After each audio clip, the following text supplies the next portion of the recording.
Start M, Sit M is all about finding the players who can tilt your matchup in a PPR scoring system. We're not talking about the obvious stars like Josh Allen, Bijan Robinson, or Jamar Chase.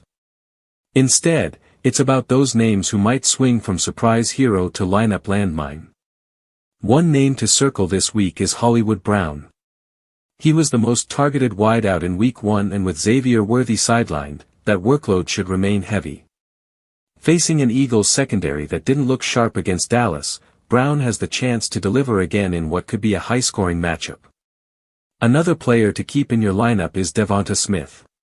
After being bottled up in the opener, both he and A.J. Brown should see a rebound against a Kansas City defense that just surrendered over 60 fantasy points to Los Angeles receivers. Expect Philadelphia to test them early and often. Rookies are also making noise.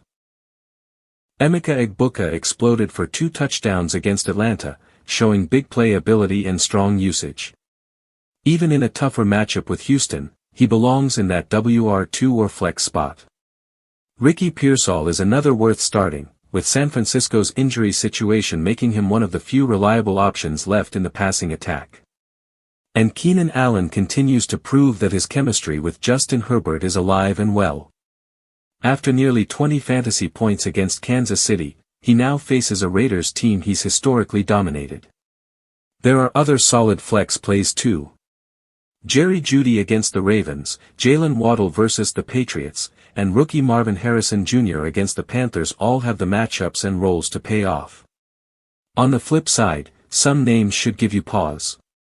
Coleman was electric last week, but a meeting with Sauce Gardner and the Jets defense makes for a dangerous matchup.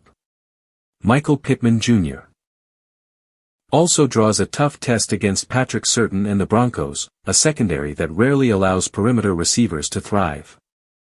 Olave remains the top option in New Orleans, but with shaky quarterback play and a date with San Francisco, his ceiling feels capped.